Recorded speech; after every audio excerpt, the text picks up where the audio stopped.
This is Jonas. This is Anders. And I'm Maiko. And I'm Anders. And we're from the band C, all the way from Copenhagen. You're listening to Honest Brutality! Created by the people. Created for the people. No holds barred. No punches pulled. Just honest brutality.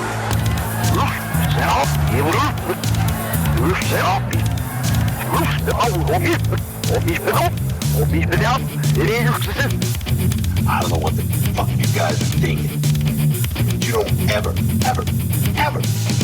talk about my band again. What's this honest brutality shit anyway? Honest brutality.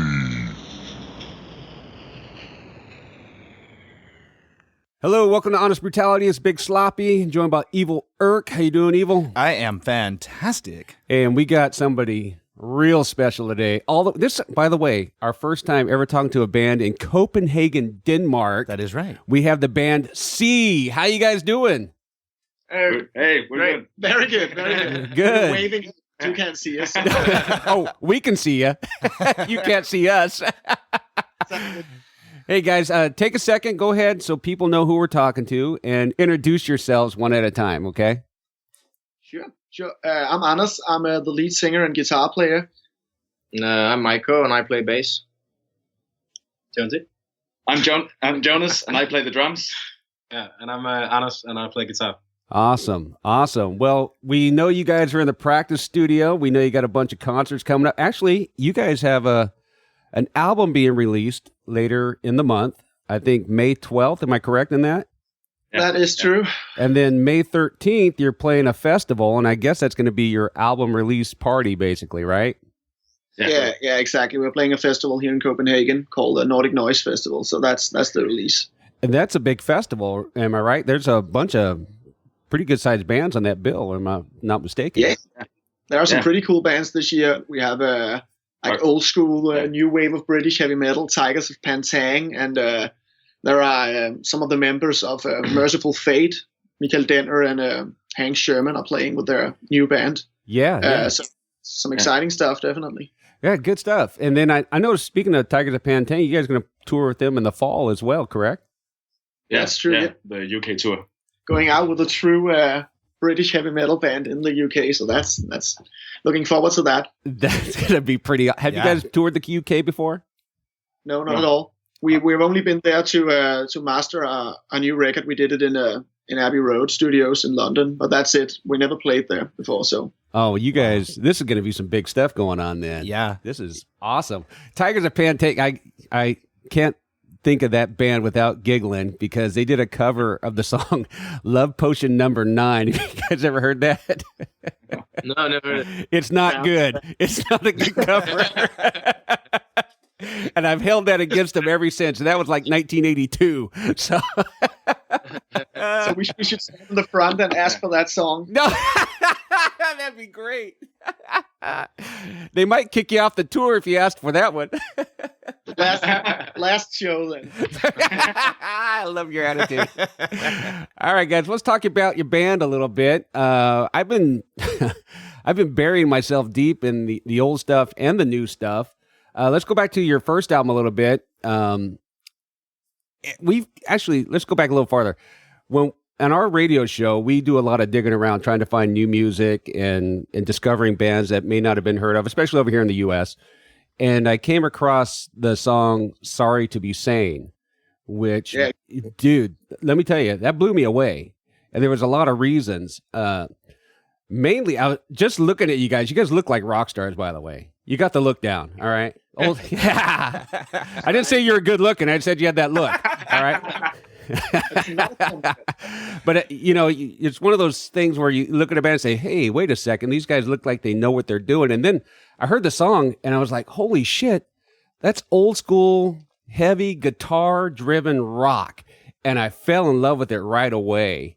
You guys want to elaborate on your sound a little bit, where that comes from? Yeah, actually, it comes from, when we started out playing, we just kind of met up and talked about what kind of music do we like and what do we want to do. And then we actually spent a couple of years, a year and a half or something, just figuring out what kind of sound that suited us as a band, because we like so much a lot of different music, and it's not always what kind of music we are inspired by. It's kind of like learning how to sound great as a band. And I think, of course, it's pretty obvious some of the influences, like old school 70s and 80s rock, but I don't know if I can just mention one band that we're inspired by. It's a lot of different stuff, and kind of merged into the sound that we have now. So that makes a lot of sense. It does. Yeah, you guys have a very smooth, polished sound, and it comes across, like you said, as almost a classic sounding. If you didn't know it was a modern band and you just heard it on the fly, you might have to do a double take, because it does have that classic quality to it.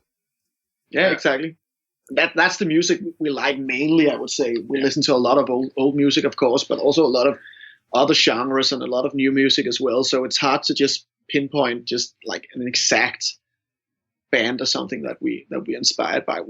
A lot of the time we're put into that category with the other Scandinavian retro rock bands, or what you could call them, like Graveyard, and also American bands like Rival Sons. We've been compared to them, and Baroness and stuff like bands like that. But, yeah, that makes sense. But I don't know if we sound exactly like any of those bands.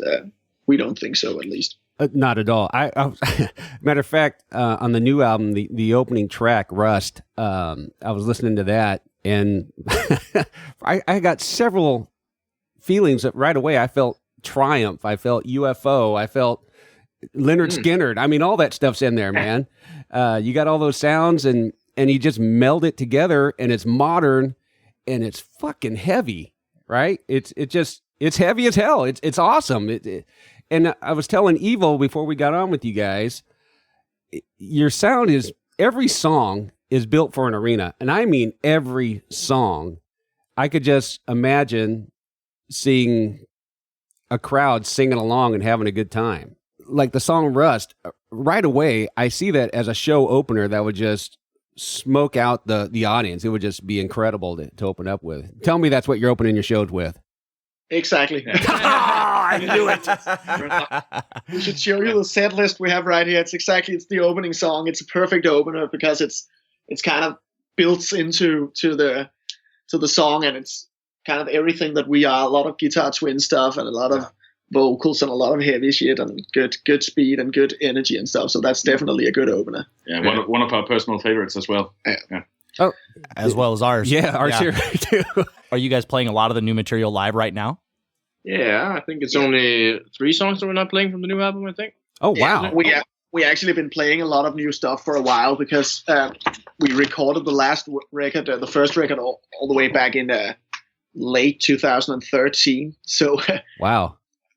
Yeah, and then of course we went through the whole process of getting it released and getting signed to a label and stuff like that, and then we released it in late 2014, and then it's actually been a couple of years since we released something. So we need to keep ourselves entertained. So we've been playing. Actually, we played Rust at our first release party. So it's that old. So it's been a long road, but it's great. So we're playing a lot of the new stuff, and we've been testing out the new material on the road just to see if it works. That's a good way of really getting into feeling a song, just see how the crowd reacts. Knowing which parts are really cool and what you can like cut out or maybe play twice. Right. Well, what songs are drawing the most reaction on the new album so far? The Stranger Within, that's a good one live, because it's just all out energy. Yeah. So that works well, and we've been doing Once We Were Dead, of course, and we've been doing Rust quite a lot. So that's kind of the ones that we've been testing out, really. And now we are getting into some of the other songs. Now we want to be brave and play songs like No Dawn and the Ballad of all it. So that's exciting to see how that's going to be, how the crowd is going to react to a slow song. Well, let's go. You mentioned Once We Were Dead, the video for that. Pretty interesting. That looks like my front yard, by the way, with all those rusted out cars and things. But I digress. Do you guys enjoy doing the videos? Yeah. It's a lot of fun. That's the fun part. Yeah, it's more fun to play live. I'm with you.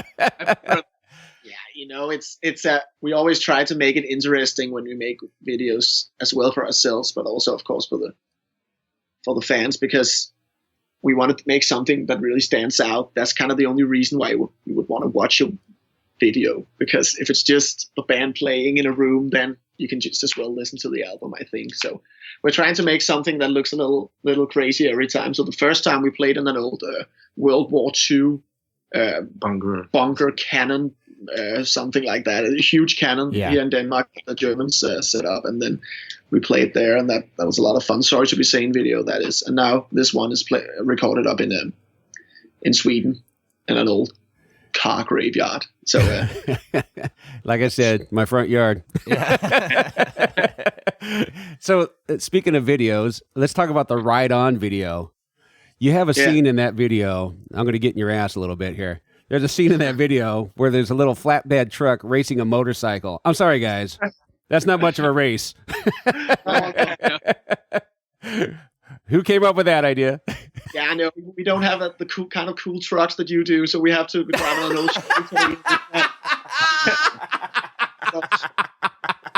And it wasn't even a Harley, so. I said everything was wrong. But it was fun to make, though, right? Yeah, that's a lot. I saw that video. I said, we got to talk about this. This is gold. Got a new truck now. It's better. It's a Mercedes.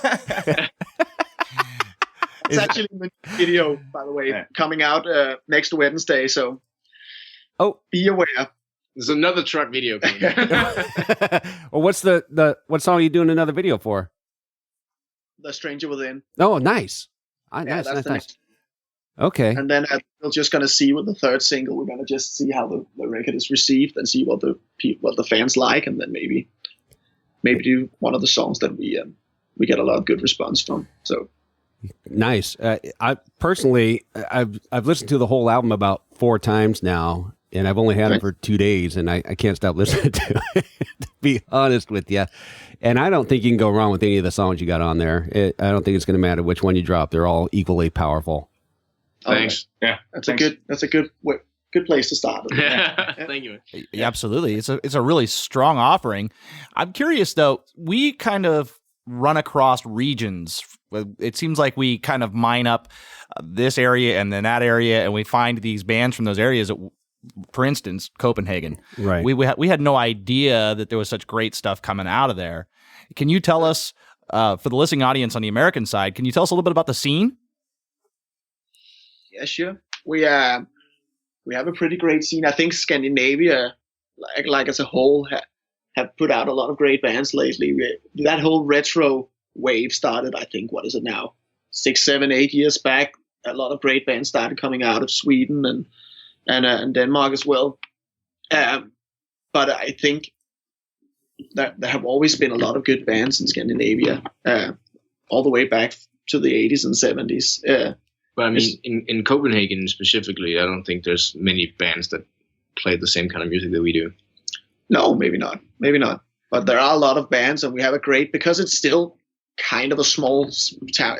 I know it's not that big compared to big American cities and stuff like that. So everybody kind of knows everybody. So it's a good place to be, because you can make a lot of friends and get a lot of good contacts, and pretty quickly you get into the great venues, and you get into the labels, and you get into the radios and stuff like that, because it is still pretty small. We are only 5 million people in Denmark, so there's a good opportunity to start out, and then of course we have Germany and the UK pretty close by. So that's kind of the next step.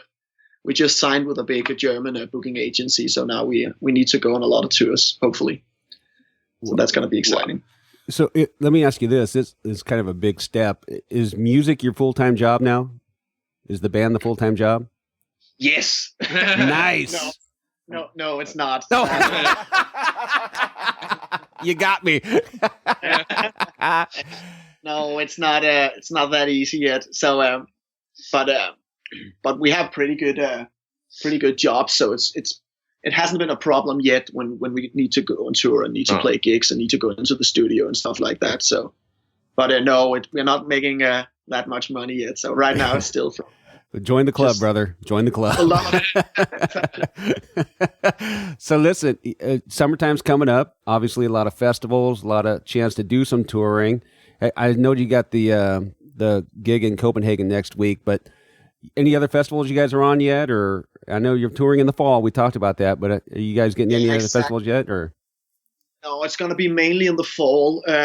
We kind of got into it a little late because we couldn't really. It was a pretty long process with this record, and we had some setbacks and stuff like that. So we couldn't really plan the release date very precisely. So it was kind of hard for us to book something for the summer because we didn't know if the record was going to be out and when it was going to be get released and stuff like that. So we you kind of have to start booking already in the fall if you want to book the summer festivals. So but hopefully we're going to play a lot of festivals next year, and then of course in the fall we're going to go touring in the UK, Denmark, and hopefully also some of the other countries in Europe. We're planning on Germany and the Netherlands and Belgium and stuff like that. So we're hoping that that's going to happen.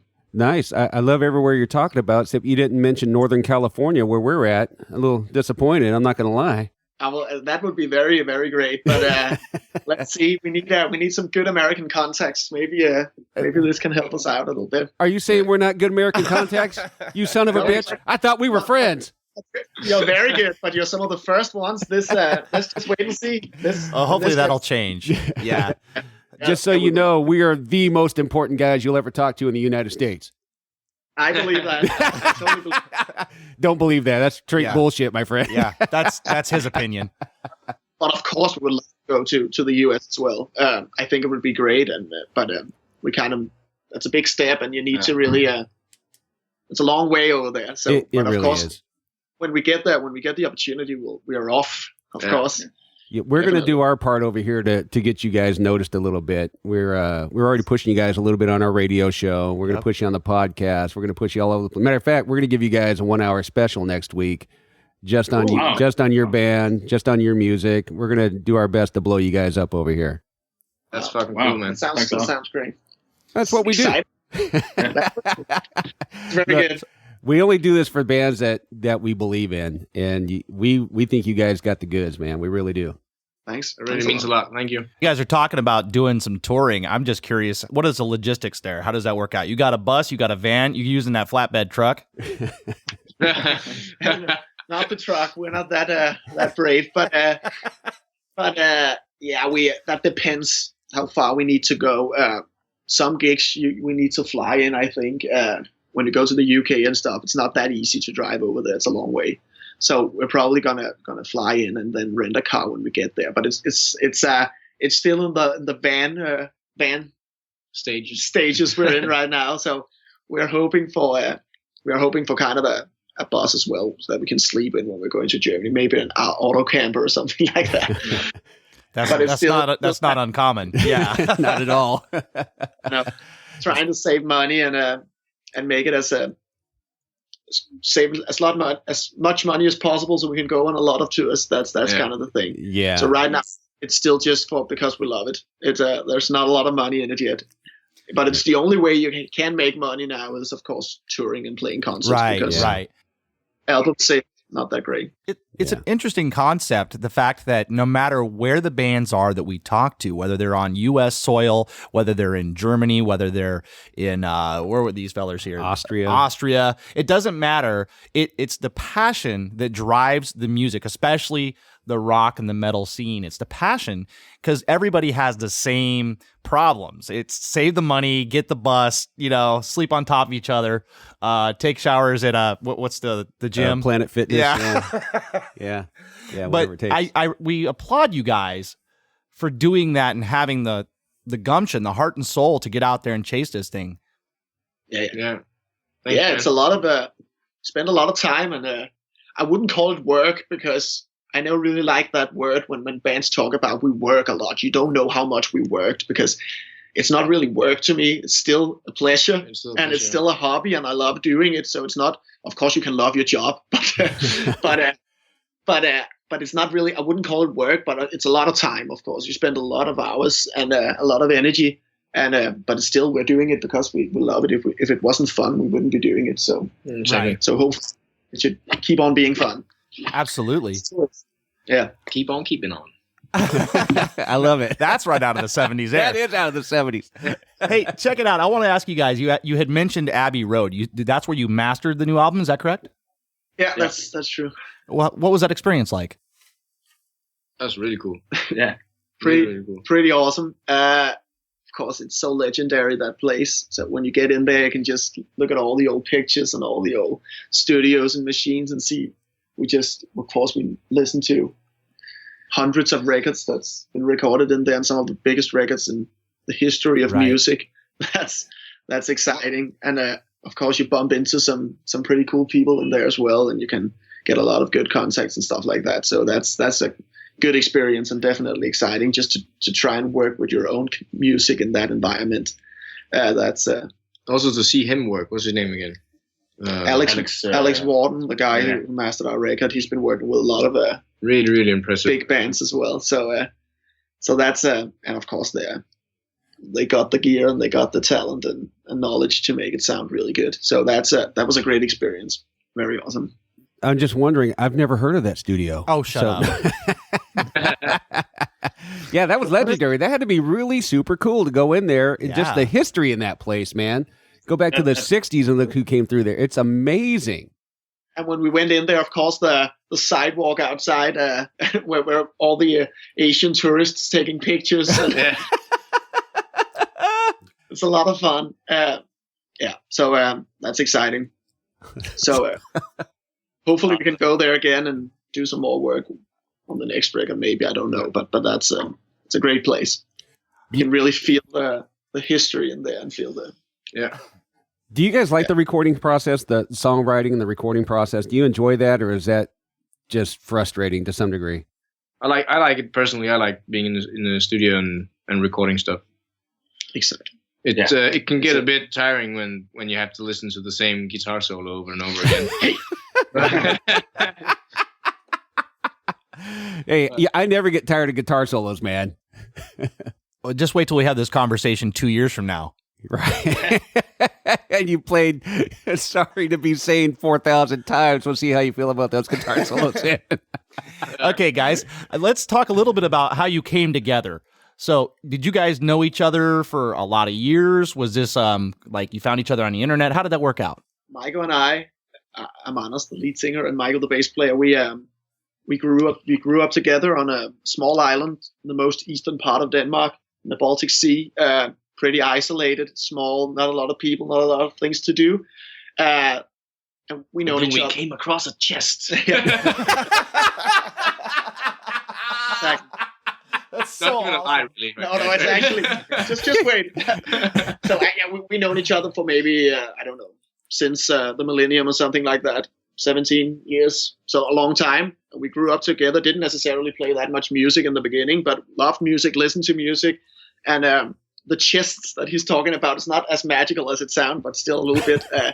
So we found we had a friend who had a much older brother who was a teenager in the 80s, and he had saved all his old CDs in the attic, and we found that, and we didn't know any of those bands, of course. And we just took it down and started. There was several hundreds of CDs, and we took them down and started listening to them, and that's kind of how we shaped our taste in music, because there was, just imagine, everything from the 80s and early 90s, and then we had our dad's old early 70s and late 60s vinyls back home. So kind of a merge between those two things, and that's kind of how we started out listening to that kind of music. So that was a coincidence, a great one. And then we went to Copenhagen. Yeah, then you can't really stay on that little island for too long. There's not a lot to do. So when we finished high school, we kind of had to go, and so we moved to Copenhagen, and then a couple of years later, we met up with these guys, Anders and Jonas, and it was like a perfect match. So that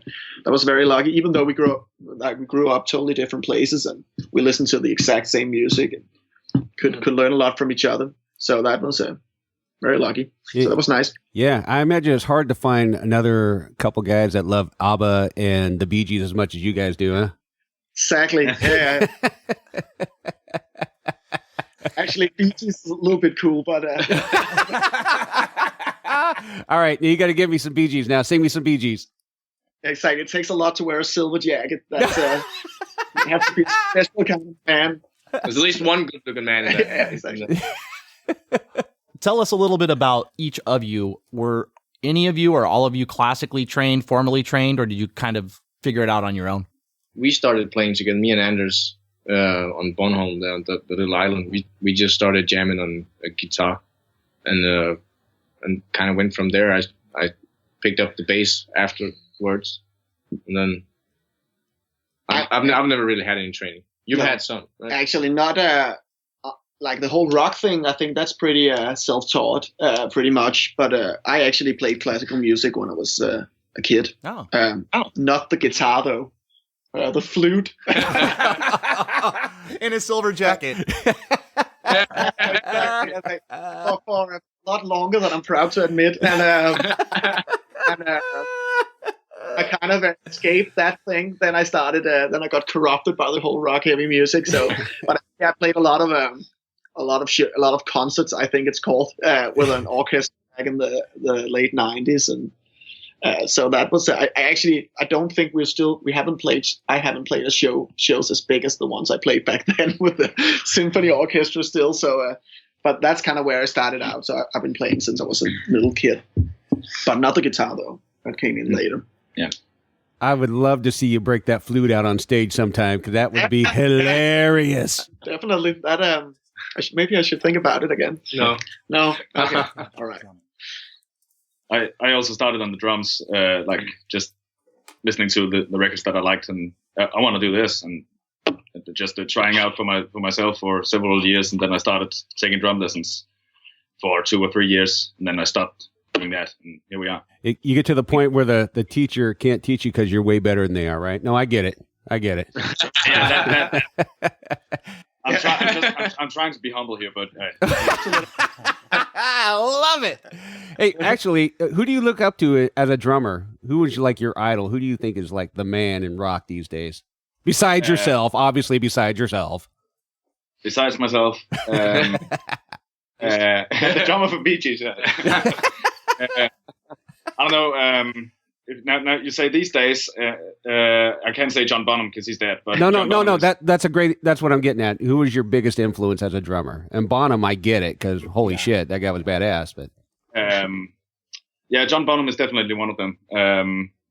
But that came to me later. When I first started out, Lars Ulrich from Metallica was obviously one of the main reason I started playing the drums was actually because I heard Kill 'Em All for the first time. It was just like, what the yes, nice. I want, and by coincidence, I actually had a drum kit. So all right, here we go. 1, 2, 3, 4, and it sounded just like that way. Well, isn't Lars Ulrich actually a Denmark native as well? Yeah, he's from Copenhagen. He grew up like a couple of miles north of where I live, so that's pretty close. So that makes you guys like best friends. Exactly. We hang out all the time. Except he lives in San Francisco, though. But that's actually not far from us. Oh, exactly. Yeah. Also, that makes us best buddies. But actually, it's not to interrupt, but talking about Lars Ulrich, it's fun because a lot of those guys that helped Lars Ulrich out in the beginning in Denmark, and you, Lars Ulrich, that's kind of the same guys that we are talking to right now. So they're still around. Wow. The guys that sold Lars Ulrich his first records, and the guy who interviewed them back then. The Merciful Fate, of course, the band that Metallica played with. They're living here in Copenhagen still, so and we know some of those guys as well, and they listen to our music, so that's a pretty great feeling. That's super cool. It's way cool. I find it interesting that Kill 'Em All is the album that really influenced you early on, because you guys aren't that old. I mean, I was a teenager when that stuff came out myself, but to hear you guys, shut up, man. To hear you say Kill 'Em All, that's one of my all-time favorite albums, and that album had a huge impact on my life as well. So I find that interesting. What are you guys, like mid-20s, late 20s? Yeah, exactly. Somewhere between 23 and 29. You sons of bitches. When you get old like me, it sucks.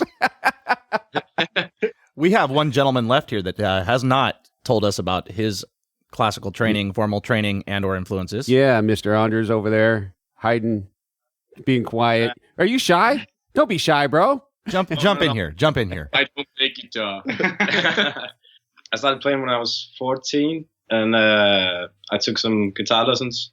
Not classical though, just shredding. Yeah, the art of shredding. I remember my first lesson I bought, and Metallica is also a big influence on me. I love that band; it's amazing. And my first lesson, I brought a tablature book, and then I laid it down in front of it and said, "Okay, you need to teach me master puppets now."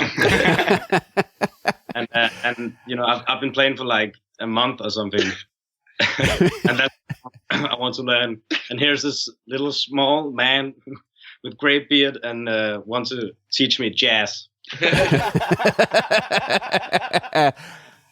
But from there on, you know, just playing at home for myself and taking these lessons. And then through the music school, I got to know a drummer. Jonas. We met at the school. The school put a band together. Because I wanted to play some more heavy stuff, metal, and I said to my teacher, "Can you maybe find somebody that I can jam with or something, or we can get a band together?" And then we were taking lessons at the same school. Me on the drums and him on the guitars. So his teacher asked my teacher, if he had like a student who wanted to play Metallica, and he obviously came to me and said, "Hey, do you want to try this out?" I said, sure. And he said, do you want to play like with some of the other students here? Do you want to play Orion? I said, yeah, sure, go. Absolutely. And showed up for the lesson. And here was Anders. It was the first time I ever saw him. And I thought like, okay, I can play Orion like blindfolded and my hands tied on the back. So I'm going to show how this is done. And then he just started fucking shredding. I was just, holy shit. He knows what. Yeah, that was like love at first sight. Yeah, it sounds like one of those fun, dating experiences. Well, yeah, you got a teenager. You got two guys that were jamming together, and two guys that moved over from the small island with the magical chest. Right. Yes. And, and they met up, and we got C. Yeah, exactly. Yeah, you came across the C. Anyway, hey, Anders, just to add on, I got to tell you, you have a striking resemblance to a young Michael Shankner. Anybody ever tell you that before? No, not at all. Don't say who's Michael Shankner, that we will fight. So, Who is Michael? No, don't you go there, pal. You know who I'm talking about. I know who it is. I know. I got to be UFO. I think you guys sound a lot like UFO on your guitar sometimes, and I'm looking at you, I'm thinking, is Michael Shankner really your dad? I'm just wondering. You never told me that. Could be. Yeah, could be. Nobody knows. Let's call your mom and ask. Yeah, I think we need to have a DNA test. What's her number? I'll call her right now. You know, I've heard a lot of UFO and stuff, but he's never been like a big influence on me. My great influences are like Billy Gibbons and of course Kirk Hammett was also a big influence, you know, but mainly a lot of blues guys. Gary Moore, I really love Gary Moore. He was amazing. So that's where I come from. That's really interesting. Considering your style and sound, you don't come across as a blues player, but I guess I can see that influence. Yeah, absolutely. No, yeah, but there's also like I like you know, when the solos just get wild, and you know, I want to hit the guitar as hard as I can, you know, and just this guitar needs to die now. No, but that's the feeling I want when I hear a solo, that you know you can you know, like you're strangling it. Yeah. Oh but my God! Ain't dead yet. No. But you know, you gotta beat it. Gotta beat it up. That's like the feel I'm going for. It's the only solos I like. You mentioned Billy Gibbons. I don't know that Billy gets enough praise as a guitar player. That guy has influenced more people than you want to even shake a stick at. And to hear you bring it up, that I think that's the first time anybody's ever even mentioned him on our show. Yeah. And I think that's a shame, because that guy is a phenomenal guitar player. So yeah, thanks for bringing that up, man. Jimi Hendrix was a Billy Gibbons fan. Yeah, exactly. That kind of says it all. Yeah. But he's so amazing. You know, he's one of my favorites. And just like he has this percussive style also, and you know, he just rips it. And those old 70s records, you know, the blues records. Oh yeah. Like Sombres, that's so freaking amazing. You know, I piss my pants every time I hear it. Jesus Left Chicago and stuff like that. Yeah, it's good stuff, man. Just like Move Me On Down the Line and Precious and Grace, some of this shit. It's really amazing. And he has so many like guitar sounds on all the records, and he's just amazing. Yeah. I love him. Nice. And that's actually interesting. Man crush. On Billy Gibbons. But that's actually the fun thing. Even though we all listen to kind of the same style of music when we met up, we had bands like that maybe some of us didn't listen that much to, and some of us did. And then bands like, of course, the more bluesy stuff. That was kind of, we got introduced to that. I never heard of ZZ Top before. Of course, we knew. Wow. We listened to ZZ Top, but we hadn't really checked it out that much. And so we was all Pantera. There it is. There's the Pantera reference. We were waiting for it. I was going to make a comment that this was the first time that hadn't been cited. And we have a running joke here, because it's not really a joke, but every single conversation we have with the band, Pantera is cited. Pantera is listed as an influence, and rightfully so, obviously. Okay. But they come up in every single interview. Not Black Sabbath. Yeah. Not, Judas Priest, but you always hear Pantera every time. It's amazing. I've spent countless hours of my life listening to Pantera and playing with Vinnie Paul's famous hooks on the drums. And I fucking love Pantera. Oh yeah. But I also love Judas Priest and Black Sabbath. Yeah, Black Sabbath. That was kind of the band's. One of the first records I actually listened to was the first Black Sabbath record, because that was my dad's first record, I think. So he still has it in his collection, and it looked cool. It looked scary. So, it was scary. Yeah, exactly. Yeah, and it still is. Yeah, to me, it still is. That's right. There's nothing heavier or more evil than that first song on the first record, and it was the first heavy metal song ever, and it's still the most heavy song ever. You can't really do anything. I think it's just so perfect. It's kind of a defining moment. So of course, Black Sabbath is definitely one of the biggest influences, if not the biggest, for me at least. That's just so unique. There's nothing like it, and it's just exactly. I can't imagine how it must have been in 1970 when you put that record on. Other bands were great, Purple, Zeppelin, Uriah Heep, and stuff like that, of course. But it still wasn't heavy in the same way. It wasn't heavy metal. It was hard rock, and it was great. But Black Sabbath was just totally different, and just they defined a whole style, a whole genre. It was just the first note on that record is just heavy metal. You can't really call it anything else. So you and I are bonding right now, my friend. That's the band that had the most influence on me as well. My uncle gave me my first Sabbath album when I was just a kid. He gave me Paranoid, and I nearly shit my pants when I heard War Pigs. So I know where you're coming from, man. But then there's the biggest influence of all, Bee Gees. Well, here's a band that has this amazing rhythm section, soaring guitars, very melodic, very much guitar rock in a way. Yeah. Very driven that way.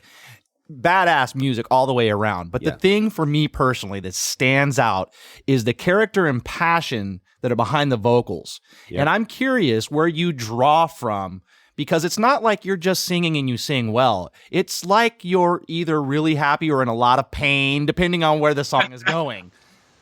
Yeah, squeezing the nuts. I meant emotional pain. Not emotional pain, no.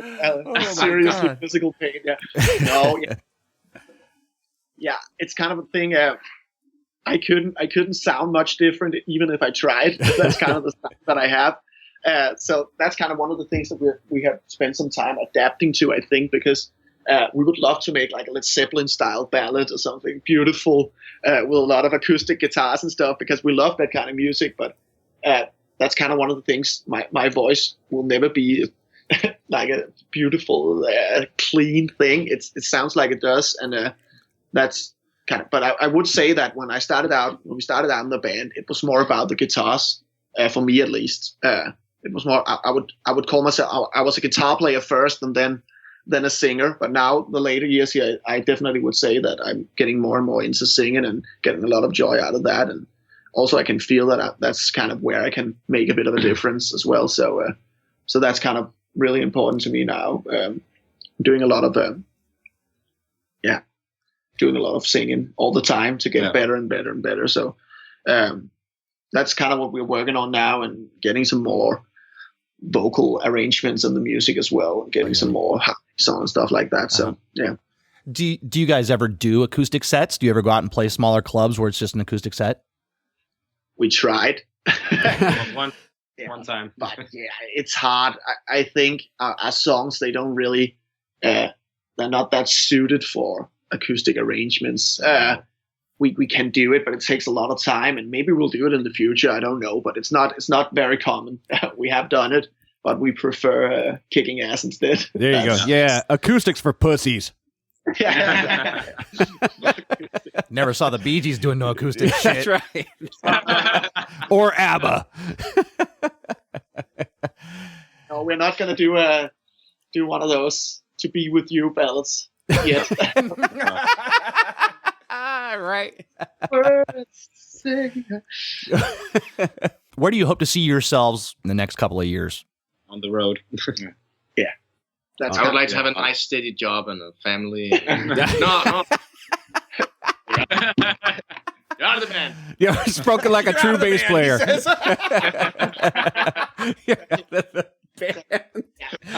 I think that's invested. Yeah, we would definitely maybe we would like to have another record out. That's kind of the plan. We're gonna get into songwriting right away now, because it's a long process releasing a record, and actually all these songs they were done maybe, I don't know, close to a year ago now. Oh, wow. So but that's it. We recorded it from September to December, and then like these 4 months that's gone by. That's sending it out to people, just doing a lot of press, getting the record pressed and getting merch ready, and then it just takes a lot of time. So now we're ready to write some new songs, and then of course we just want to go out and play. That's kind of the thing on the road. That's the thing.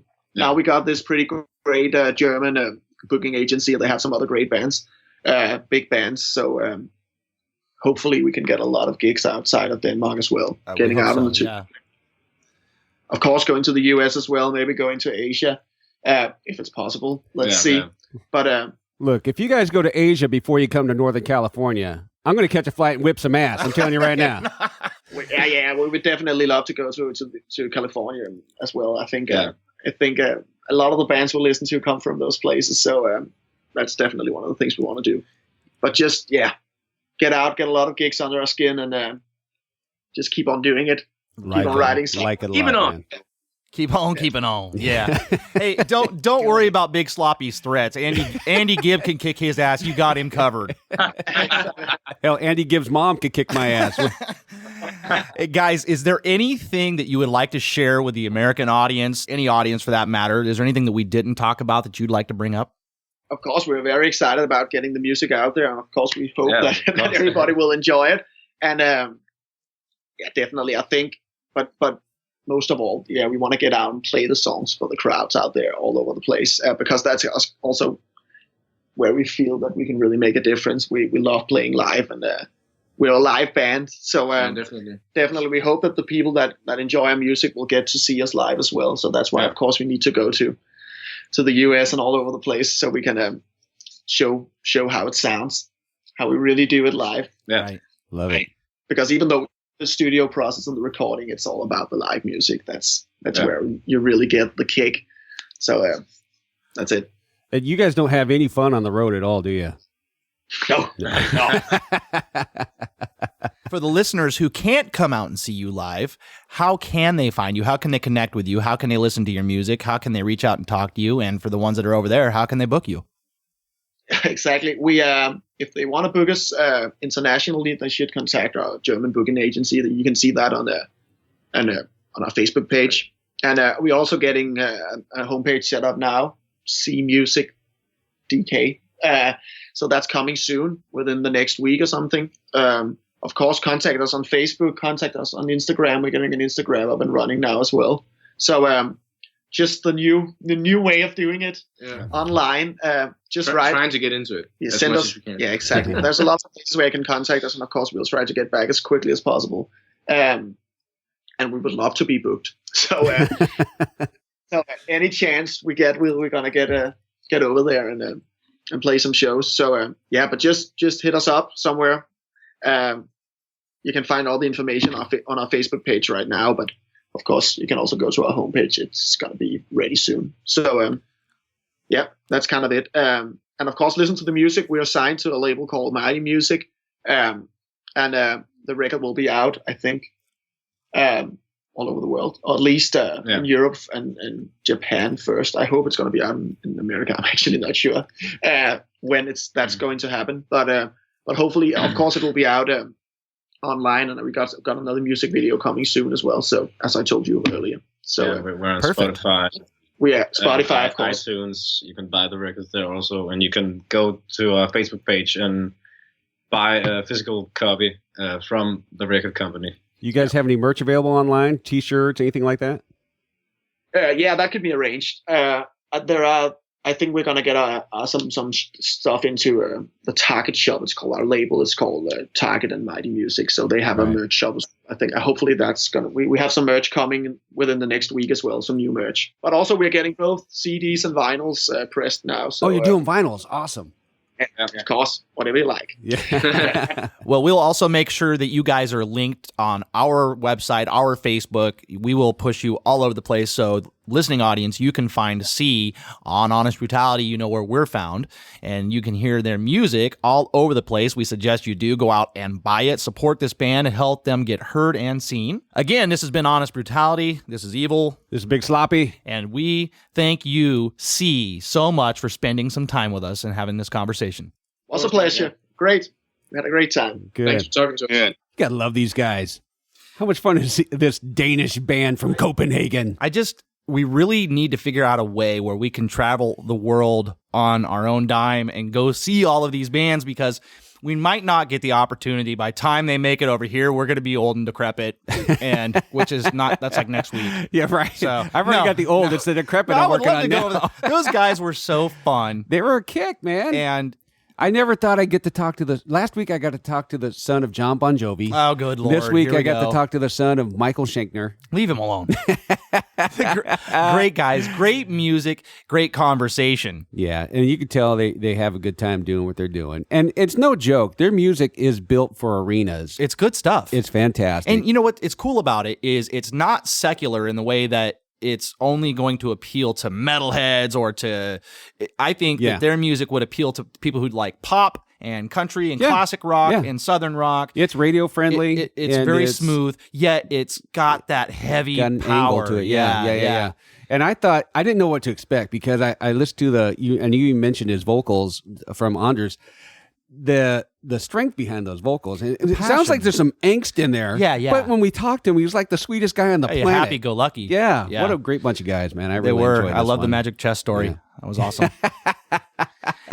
This has been Honest Brutality. Thank you so much for listening. You can check us out on all of our socials, Facebook, Instagram, Twitter. You can also check out all things Honest Brutality all the time at honestbrutality.com, where you can find our podcast and all the other information we have going on. Yeah, give us a call, 530-962-0411. Tell us what you think of C. You can also listen to us on Saturdays on Rock Rage Radio at www.rockrageradio.com. Saturdays, 4 p.m. Eastern, 1 p.m. Pacific. That is our Honest Brutality Hour. We have a lot of fun, kind of like what we do on the podcast Roundtable, the conversations mixed with, I don't know, it's insane. Yeah, we don't do anything without insanity. Then there's Tuesday nights. We're also on Rock Rage Radio Tuesday nights for Center Stage, which we take conversations like these and play the artist, usually an album in entirety. Pretty much. Yeah. That's 8 p.m. Eastern, 5 p.m. Pacific. All of those things going on Rock Rage Radio, honestbrutality.com. Wherever you listen to the podcast, please do us a favor, like, rate, review. Give us the 5 stars, even if you don't think it's worth 5 stars. No, I'm kidding. Kiss my ass. You know it's worth 5 stars, pal. Just give us some stars. It helps us out, keeps us relevant. We appreciate it. I think that's pretty much everything I've got. Yeah, I think we're... One more thing. You know what you got to do. You do. Stay metal! Let's listen to some C.